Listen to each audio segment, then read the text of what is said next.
Well, it's my understanding that we have fixed our technical issues, so I'd like to certainly start by thanking everyone for coming out today. We're to our social distancing press conference around the Caddo Strong Start, the roadmap to reopening our schools safely. So excited to have all of our media partners with us today, and really want to just thank you for all the work that you do to help us to get a good, clear message to our community. I also would be remiss if I did not thank my staff that's here today for all of their diligence and their hard work as we've worked over the last few months to really evaluate the situation that we found ourselves in with this pandemic and to determine what is the best way that we can return our children to learning in a safe environment. Certainly could not do that without our wonderful board led by our president, Ms. Mary Trammell, and thank those board members that are here today, and really thank them for their support as we've gone through these decisions too. Understand that as we speak through the plan today that there is no perfect plan. However, we do believe and we're very excited that we have a plan that we think will get children back in school, but at the same time make sure that we're maintaining the very safest environment that we possibly can, and that's very important. You know, it feels really weird today. This is the first time that I've been in a full suit and tie, probably since March 12th. So there have been a lot of Zoom meetings at home and a lot of opportunities to really work around what's the best way to get our children back in school safely. I'd like to start today by speaking to some of those guiding principles that have been very important as we've done this work. And the first thing, of course, has been what's in the best interest from a safety perspective of our students, our staff, and our families. And when I speak of those three groups, they are all equally important to us. And even as we've gone through opportunities to survey, we've looked at that information to determine what are those things that would create the safest environment for all three of those groups of people. At the same time, we're very fortunate that we're in a state where the governor did pull together a team of experts to create guidelines that we could follow as we look at a safe reopening of schools. In that respect, we're so excited that we've worked with the Louisiana Department of Education, the Louisiana Department of Health and Hospitals, the American Association in Pediatrics, as well as our Center for Disease Control and Prevention around what are those guidelines that we need to make sure that we consider as we develop our plan. Our district is a very unique district in that we are a true urban district, and a problem as you speak to superintendents across the country that face urban school systems is that the pandemic certainly did create a health crisis, but at the same time, there's an academic pandemic that's hit many of our students as well. If you think about our students, many of them left school on March 13th and have not done very much academics since then. It's very important that as we look at the plan, that we create opportunities to provide remediation so that students, we make up those instructional minutes that have been lost to the situation created by this pandemic. And lastly, we must create a system where we understand that schools may be asked to pivot to some form of a virtual instructional model overnight. So certainly making sure that we are prepared to do that as we work through our plan. School reopening is a very important decision, and as we looked at what would be the best things for us to do for our system, we've made the decision that we're going to delay the opening of our school year by 2 weeks, and we will look to bring students and staff back on August 24th. We see this as an opportunity to allow our community to truly realize the impact of the latest health guidelines and restrictions. I think we all are aware that we had made amazing progress from March to June, but we've certainly seen a very alarming regression in that progress. I'm excited that we put some things in place, though, that I think will allow us to very quickly regain the progress that we had made, which would create for a safer environment to open our schools for our children as well as our adults. Allows families additional time to evaluate instructional models available and to obtain needed resources from the district.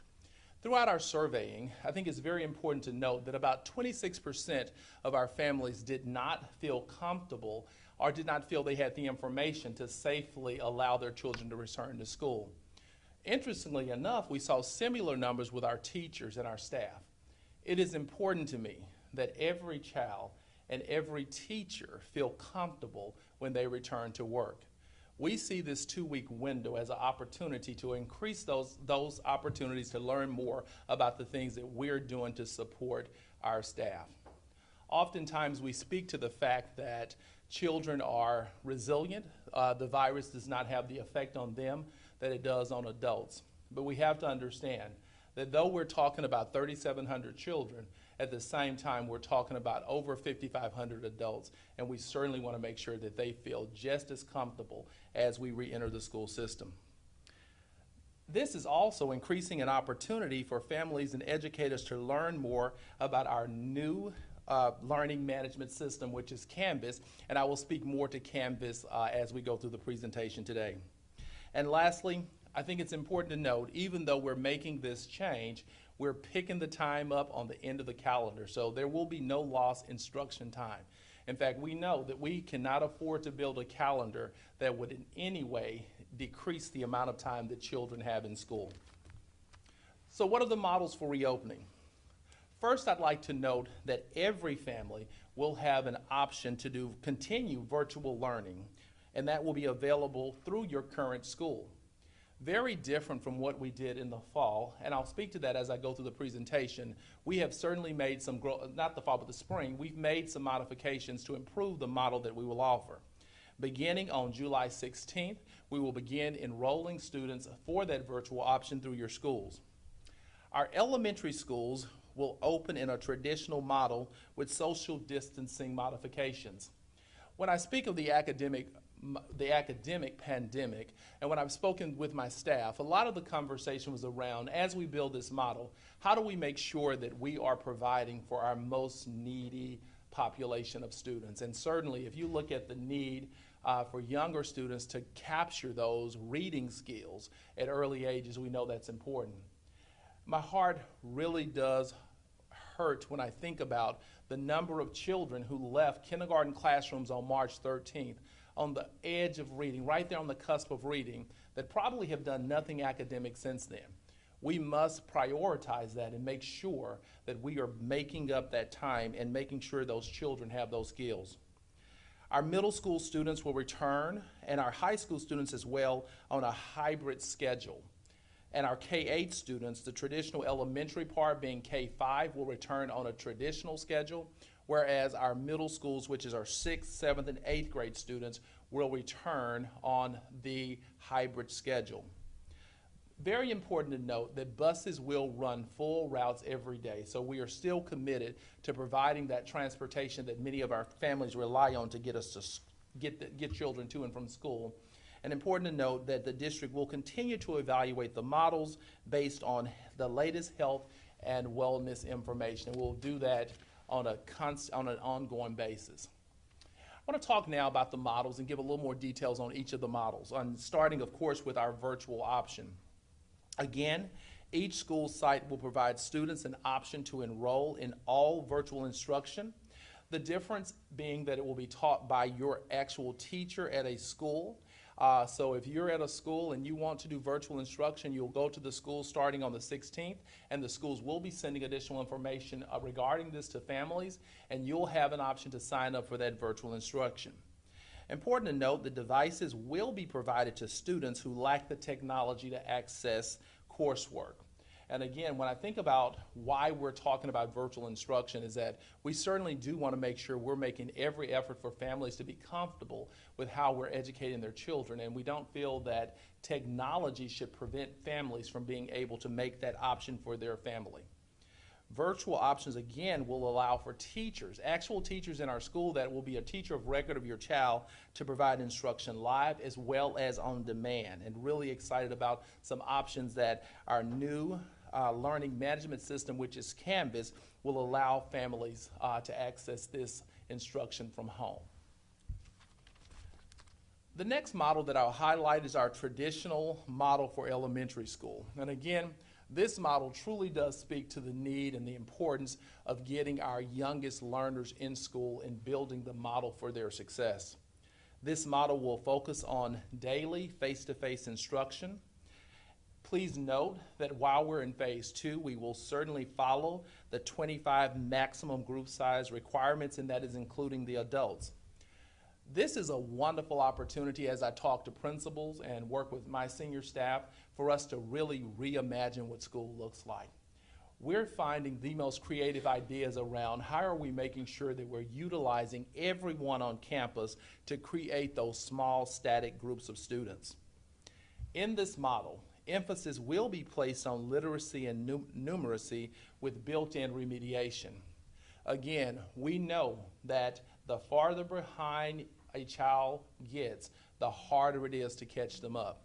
We're committed to closing those academic achievement gaps as quickly as we can at those lower grade levels. Students will remain in static groups with school buildings schedules for things like lunch and student breaks and needs as they relate and as they are implemented in accordance with the guidelines given to us from the state. This is going to take a lot of creativity, but I'm really excited that our staff is working diligently to make these things happen for our children. Now I'd speak to the hybrid model, which is very unique and really an opportunity for us to learn a lot about how we can do school differently as we move forward into the future.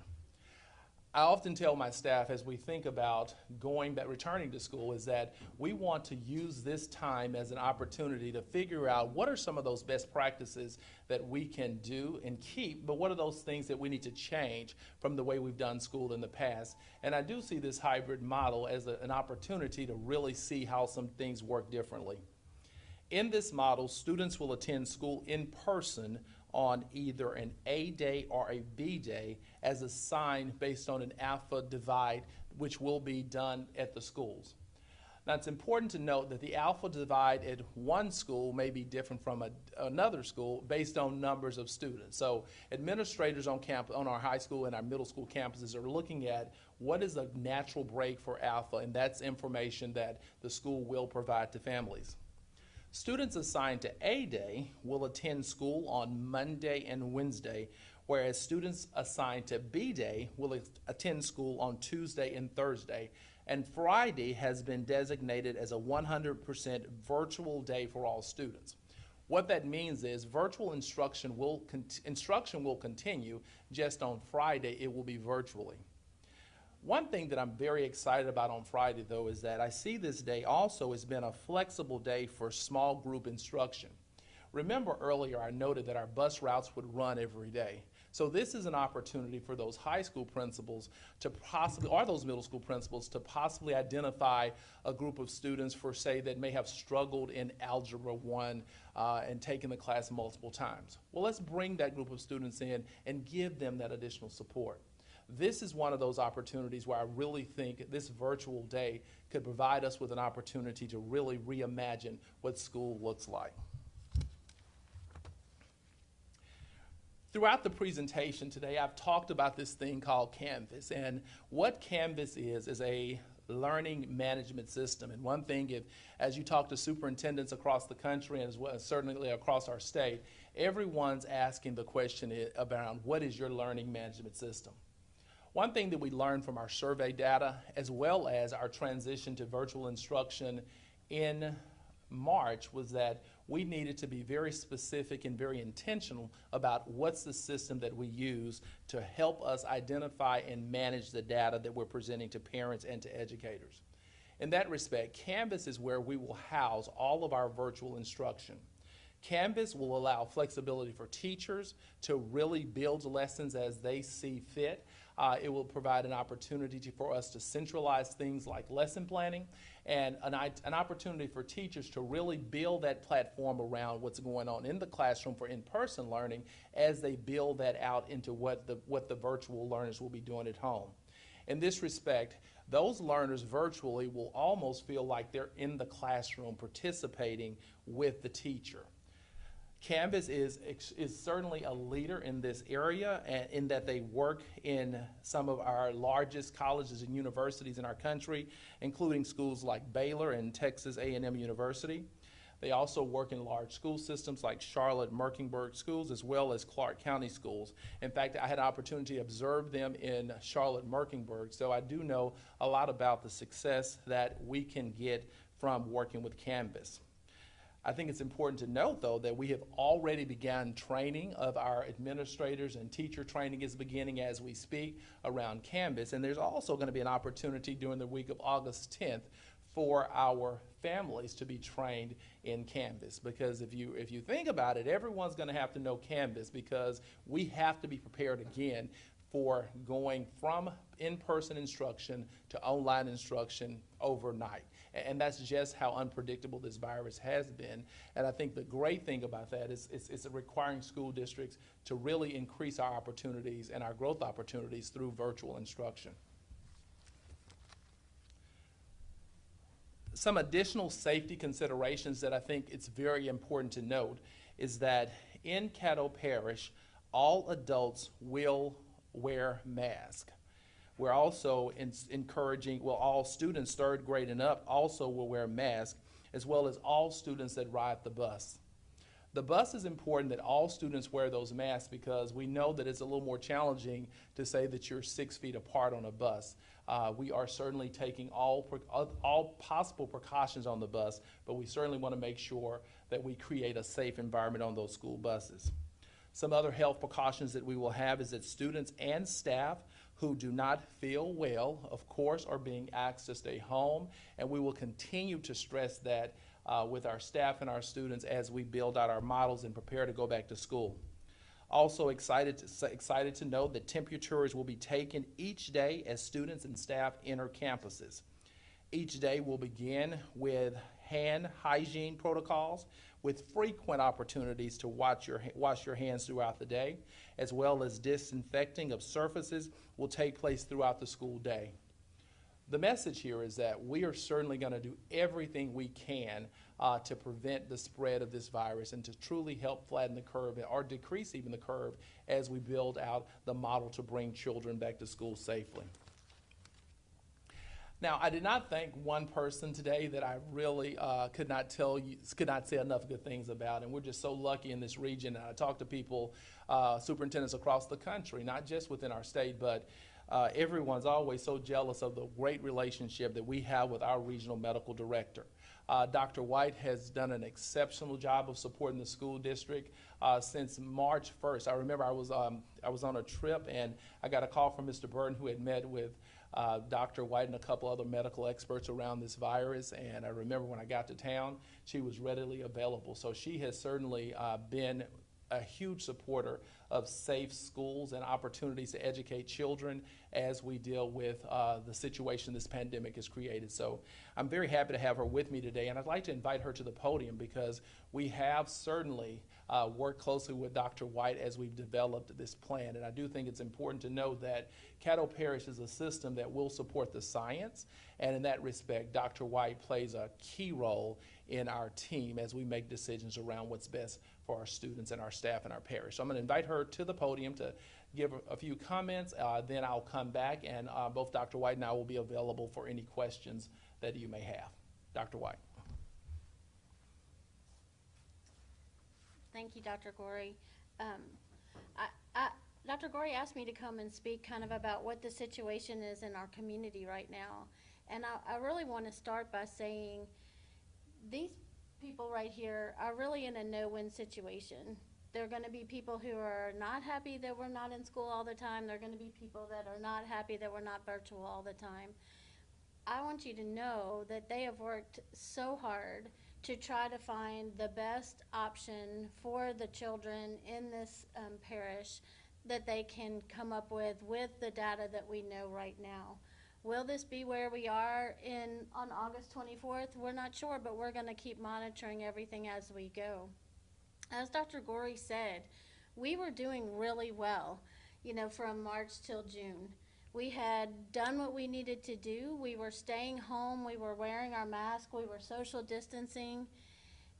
Our region was actually leading the state in how well we were doing, in the decrease in the number of cases, the decrease in hospitalizations, decrease in ICU stays. We were doing well. All of a sudden, when phase 2 came and we were tired. I'm tired of COVID. If I could never say the word COVID again, I'd be happy. But But it's here, and we're right in the midst of it. We haven't finished phase 1. Everybody's asking me, are we in phase 2 of COVID? You know, that wave that everybody talks about. We're still in the first wave. We haven't gotten out of it. We can, though. We can do the right things, and we can make it so it's possible for our children to be in school and be learning, which is where they need to be. We know that they need the socialization, they need the in-person teaching. We know that, but we're going to do what we can to keep them the safest and get them the best education that we feel is possible. And so I'm just applauding all the people that have worked so hard on this plan, because they really have, you know, weighed every option, every consequence, every risk, and it's weighed heavily on them, and they want to make the best decision that they can, and I feel like that they've put together a really good plan. Right now in our region, everybody's trying to tell you this is just a flu. All this data is made up. Let me tell you, I see every case. Every lab comes across my desk. I have to work every death, every ICU stay. I see their case, their chart. I want you to know this is not just the flu. I've had 19-year-olds on ECMO. It's not just a disease of the elderly. The reason why it's the most dangerous and more dangerous than the flu right now is none of us have been exposed to it unless you've had it already. So we don't know who's going to get sick. We don't know who is going to get really sick. The ICU doctors that are treating this are saying, I can't tell you whether the 92-year-old lady with all the high risk is going to get really sick, or whether the young and healthy person is going to get really sick, because they've seen it both, and they've seen both of them do well.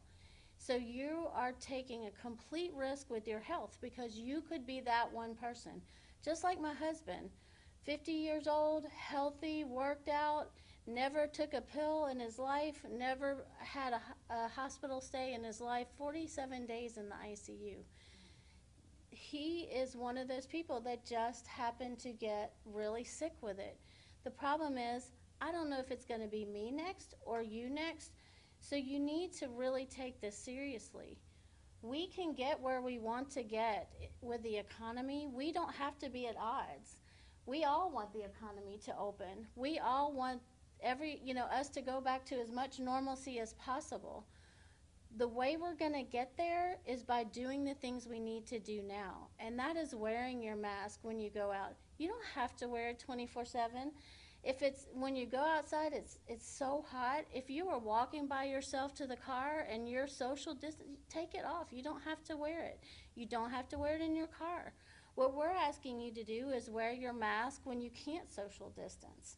When you know you're in a place where there may be people that are too close to you that you can't control that interaction. Wear your mask, because it protects you, but it also protects them. The question of whether mask works, please no. No, they're not 100% effective. Unless you're wearing a fitted N95 mask, they're not 100% effective. But guess what? They're better than nothing. And the more people that wear them, the higher that percentage of effectiveness goes up. So if I'm wearing it and it's 60% and you're wearing it 60%, it's additive. We're protecting each other. So the more of us that wear it, everybody wants to talk to me about herd immunity, which, by the way, we're nowhere near close to herd immunity. That's kind of the same thing with masks. The more of us that wear it, the more are protected, and the more we're protecting those few that refuse to wear it. So, I hope that you realize that we're here to help you and help you protect yourself and your children. We're here to help them get the best education that we can provide for them, and we want to see them excel. We want to see them stay healthy, happy, and get that education that they need. Thank you very much, Dr. White. And a couple of things that I will stress too is that as we go through the school year, we will have a continuous campaign around those things that will help prevent the spread of this virus, as well as those things as we lead up to this. We're going to encourage families and our entire community to support those things so that we can make sure that August 24th, we are in a position to open schools. And Dr. White stressed those very important things. There will be signage in all of our schools, and encourage our families to begin working with this with your children now around the wearing of masks. The best thing we can do is to start wearing them now so that when August 24th arrives, the children are comfortable with them, in hopes that we'll be in a situation where they won't always need them. The next thing is hand hygiene. It's so important that we begin even at home while we're playing, encouraging our children to wash their hands and to wash their hands frequently. And of course, social distancing, just practicing that as we go through stores and do different things in the environment. And last but not least, I really do stress the importance of staying home. The virus is out there, and certainly a great way for us not to continue the spread is for us to decrease the number of people that are contracting it. So those are some things that you will see us continue to push through our social media sites as we lead up to August 24th, because we certainly want as many people as possible to feel comfortable sending their children back to school. And very important to note, we want our teachers. We have over 5,500 people in our school system that are employees, and a large percentage of those, if they don't qualify for age, they qualify because of a pre-existing condition to be at risk of this virus being very harmful to them. We certainly want to make sure that we protect our teachers too and our adults, because children don't go to school in a vacuum. There has to be adults there to make school really work. So certainly want to make sure that we're doing all that we can to protect the adults as well. At this time, we would welcome any questions that the media may have about the plan to reopen school. Dr. Brewer, what is the plan if a case of COVID-19 is identified within a school? You know, one thing I think is very interesting is that we are still developing that plan. And again, the one thing about this virus, and I tell people this, and especially as we've gone through the last few months, is that if I could think 2 days ahead, that was doing really good, because everything was changing so fast. So in that respect, I do believe we're at a point now where I have a special team that's working with Dr. White and a couple other medical experts in the community around developing what that plan is. I had a conversation just this weekend with neighboring superintendents about us making sure that we're all on the same page with how we're managing that. So that plan, as it is developed before the 24th, that plan will certainly be made public. But that is a document that's developing. A lot of that too is based on where we are in the phase process. But again, those plans are being developed and that will be made public. Also, you mentioned that devices will be made available to all students so that they can connect and learn online if that's their family's choice. Does that also apply to internet connectivity? Absolutely. In fact, let me first thank the school board as well as staff for, even when we pivoted to virtual learning on March 13th, one thing that became obvious to us is that accessibility cannot determine your education. And we knew then that we had to provide devices to families. And at that time, we provided some 2,800 devices to families so that students could continue their education online. You know, one thing that's going to be very different as we go into the fall, though, is that we did a no harm policy, meaning that the grades, if we did not, no harm. If you didn't do it, it didn't hurt you. If you did the work, it helped you.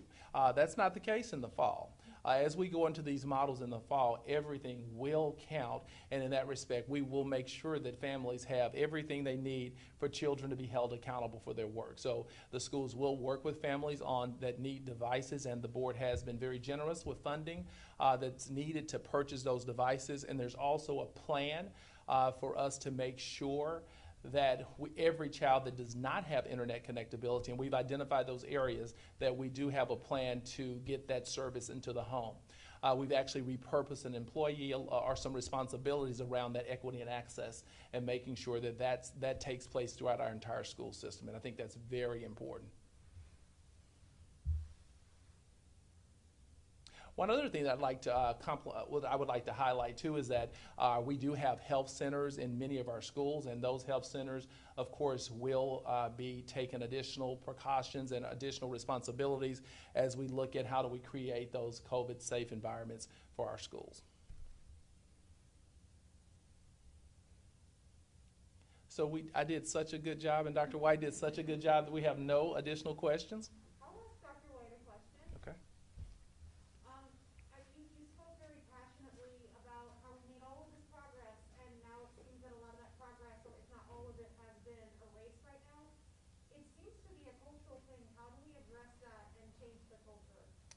Well, I think we need to get away from the idea that this is a political issue. This is a health issue. If you had a heart attack and a doctor was telling you what to do to save your life, you would do it.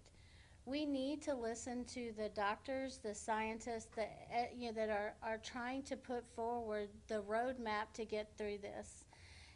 Dr. Gorey is very correct. We have all of these things, not just masks. Masks seems to be the hot topic.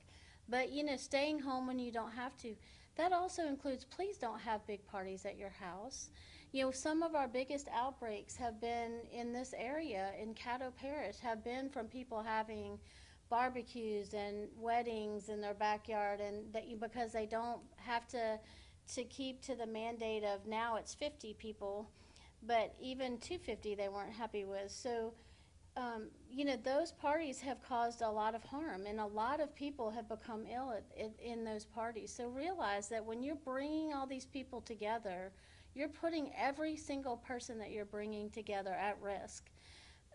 Also know that right now our hospitals, while we're okay, we do have some hospitals that are holding people in the ER because they're working on bed space.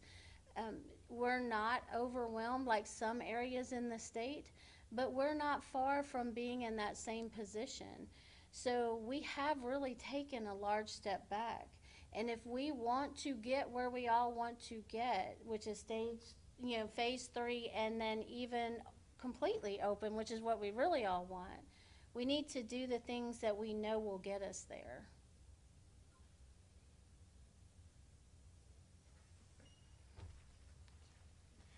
As I close, I certainly I see my friend Jackie Lansdale with Red River United. Want to thank Jackie as well as the other associations.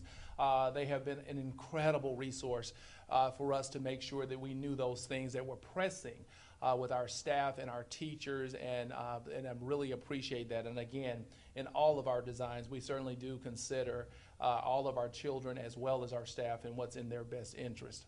I also would like to, again, just reiterate and just kind of recap what our plans are. We have delayed the opening of school to April 24th. In that respect, August, not April. Yeah, let's do it. No, that's not a tweetable moment. That's not a tweetable moment. We have delayed opening of school to August 24th. We will return our elementary children, that being K-5, to school in a traditional model with modifications. We will return our middle and high school students in a hybrid schedule that will be based on an A-B schedule, and every family will have the option to do a full virtual education, and again, that will be designed through your school. More information to come from schools as related to the alpha split for the hybrid model, as well as information on how to begin the registration process if a family so chooses virtual. Again, I'll reiterate too that as Dr. White just said, our goal is for everyone to be back in school. That's everyone's ultimate goal.